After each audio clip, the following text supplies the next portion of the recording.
بسم اللہ الرحمن الرحیم۔ ناظرین محترم السلام علیکم ورحمۃ اللہ وبرکاتہ۔ ناظرین محترم، آج کا ہمارا ٹاپک جو ہے وہ انتہائی اہم ہے۔ ہم زنا کی مذمت کے حوالے سے کلام کریں گے۔ یہ ایک ایسا موضوع ہے جس پر کلام کرتے ہوئے لوگ گھبراتے ہیں، جھجکتے ہیں، شرماتے ہیں۔ اس موضوع پر آج کلام کرنا انتہائی ضروری ہے، کیونکہ ہماری جو نئی نسل ہے وہ سوشل میڈیا کے استعمال کی وجہ سے غلط سمت جا رہی ہے۔ ہم آپ کو مشورہ یہ دیں گے کہ آپ اپنے موبائل میں پاسورڈ بھی موت کے نام سے ڈالیں۔ اسی طرح آپ اپنے کمپیوٹر پر، لیپ ٹاپ پر لکھ دیں کہ ہر جان نے موت کا ذائقہ چکھنا ہے، یا زندگی عارضی ہے، ہم نے دنیا چھوڑ جانا ہے۔ اس طرح کے الفاظ آپ لکھ دیں تاکہ یہ الفاظ بار بار پڑھیں تو موت کا خیال آئے۔ دیکھیے، جب موت کا خیال آئے گا تو انسان اپنے آپ کو گناہوں سے بچائے گا۔ انسان گناہ کب کرتا ہے؟ انسان جب تنہائی میں ہوتا ہے۔ انسان کا جب ذہن یہ بنتا ہے مجھے کوئی نہیں دیکھ رہا، یعنی مخلوق کی مجھ تک رسائی نہیں ہے،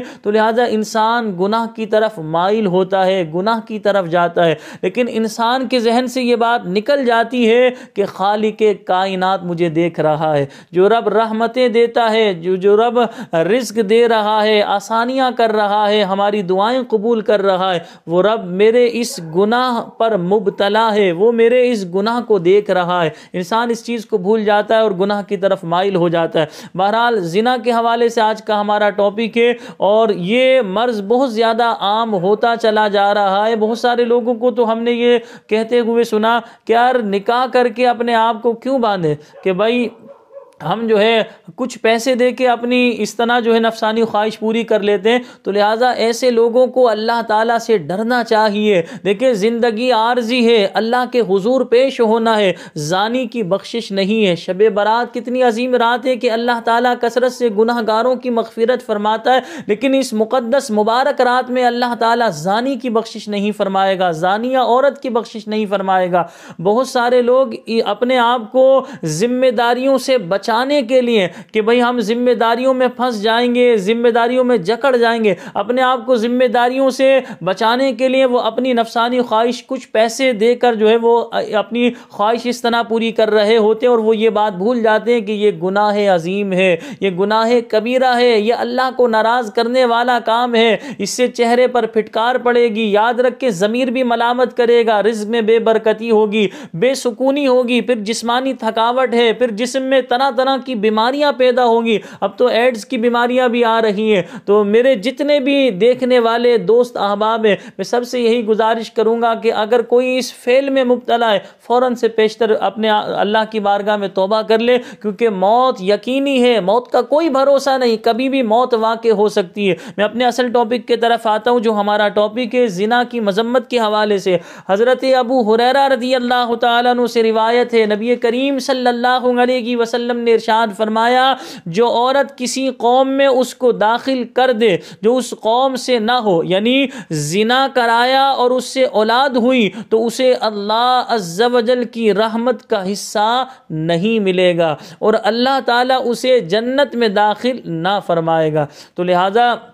اب عورت نے اس طرح اپنی مرضی سے اس طرح زنا کروایا، تو یاد رکھ کے مرد و عورت دونوں گناہ گار۔ ہاں، ایک صورت ایسی ہو سکتی ہے کہ عورت کے ساتھ بالجبر جو ہے، یعنی زبردستی زنا کیا گیا، تو لہٰذا اب ایسی صورت میں عورت تو گناہ گار نہیں ہوگی، لیکن وہ مرد گناہ گار ہوگا۔ حضرت عبداللہ بن عباس رضی اللہ تعالی عنہما سے روایت ہے، نبی کریم صلی اللہ علیہ وسلم نے ارشاد فرمایا، جس بستی میں زنا اور سود جو ہے ظاہر ہو جائے تو انہوں نے اپنے لیے اللہ عز و جل کے عذاب کو حلال کر لیا۔ یہ حدیث ڈرانے والی ہے، یہ حدیث ہمیں جھنجھوڑنے والی ہے کہ جس قوم میں زنا اور سود ظاہر ہو جائے، زنا اور سود کی کثرت ہو، تو انہوں نے اپنے اوپر اللہ کے عذاب کو حلال کر لیا۔ یہ تو نبی کریم صلی اللہ علیہ وسلم کا احسان عظیم ہے کہ اللہ پاک اس امت میں اجتماعی عذاب نازل نہیں کرے گا، ورنہ جس طرح سابقہ امتوں نے اعمال کیے، اس امت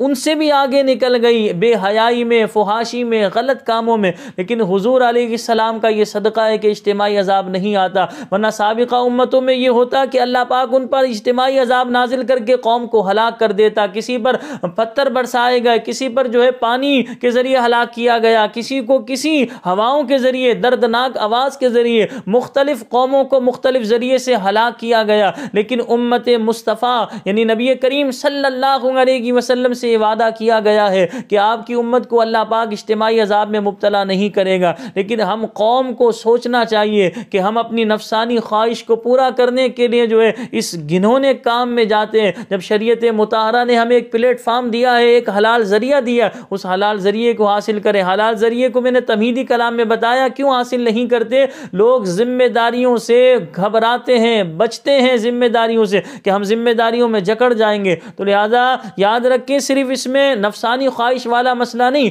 بلکہ انسان کی جو نسل چلے گی وہ ظاہر سی بات ہے مرد و عورت کے ملنے سے ہی انسان کی نسل کا سلسلہ ہوگا، اس میں بے شمار فوائد ہیں، بڑھاپے میں بیوی ہی انسان کے کام آتی ہے، اسی طرح جو ہے